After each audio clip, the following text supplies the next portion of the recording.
Rick and Pat, we are expecting very warm numbers over the next few days, and we got there today. That excessive heat warning still in effect, as we just mentioned, for the eastern deserts right there through tomorrow. We're talking temperatures upwards of 105 degrees, 110 degrees, even getting up to 115. So we're waiting for the official forecast highs to come down. But I will tell you, observations showing you numbers into the 80s, 90s, triple digits. A little cooler for the basin. In fact, downtown getting up to about 83 degrees this afternoon. So that was the forecast high there. Still sitting at 83.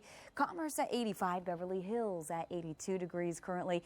Taking it over to Covina, you're at 92. Arcadia at a very toasty 91 degrees. 95 right now in Riverside, and San Bernardino 97 degrees. Finally checking in with Orange County. We're into the 80s. Once we head over to the coast, a little cooler for you. Those microclimates kicking in. We did see coastal cloud cover earlier this morning. We're expecting the same pattern over the next few days. In fact, Huntington Beach currently at 77 degrees. Also worth a mention, a little bit of monsoonal moisture coming our way. What does that mean for us? Well, maybe a pop-up thunderstorm over the next couple of days, maybe a little bit of high cloud cover as well. So we'll have more on that. And of course, your 5-day forecast coming up in just a little bit. Back to you.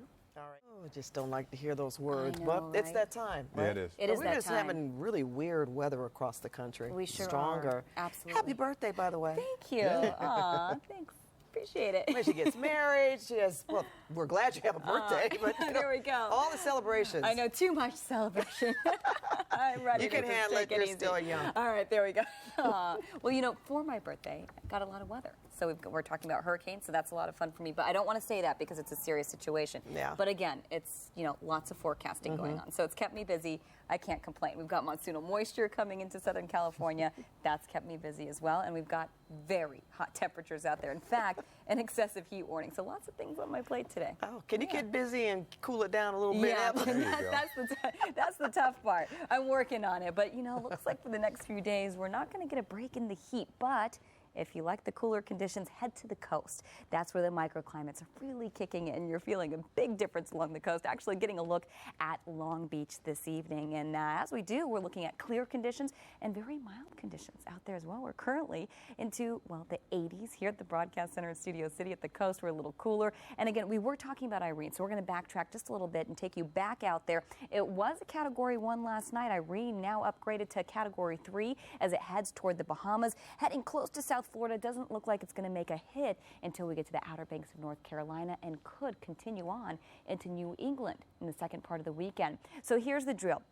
Hurricane Irene, as we mentioned, upgraded to a Category 3 storm. We're looking at 120-mile-an-hour winds, and it's moving to the northwest at about 12 miles an hour. And again, this is a pretty typical track for you. Again, by first thing Friday morning, we could see it just brush by South Florida, eventually making its way toward the Carolinas, the Outer Banks of the Carolinas by late Friday, Saturday. It could get upgraded also to a Category 4, so that's certainly a concern. At this point, it is a 3, but once it starts to hit warmer water, it could speed up. And of course, once hurricanes generally hit land, they start to slow down a little bit. They start to weaken a little bit. So of course, once we get to New England, if Irene does make it up to New England, and at this point, the forecasted track is putting Irene up there, it will slow down, but we could maybe manage to even see a Cat 2 by the time it gets up to New England. So we're going to continue tracking Hurricane Irene for you, but of course, we're tracking our very warm, even downright hot forecast here in Southern California. An excessive heat warning currently in effect in the eastern desert, so we're expecting temperatures there.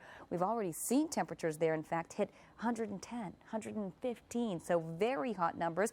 In our inland valleys, we're triple-digit heat as well, especially in the high desert, and currently in the basin we're sitting into the 80s. Downtown, you got up to 83 earlier today. Right now you're at 81 degrees. As we head over to Covina, 88 degrees, and Brea, 86 degrees. Want to give you a quick look at your 5-day forecast here for the valleys in the Inland Empire. Nothing but triple-digit heat over the next few days with a little bit of cloud cover moving in. That's that monsoonal moisture. Could provide us with a bit of cloud cover and maybe an isolated mountain or desert thunderstorm. As we head into the next few days, the basin, upper 80s, mid 80s by the time we hit Sunday and Monday. Rick and Pat, back to you.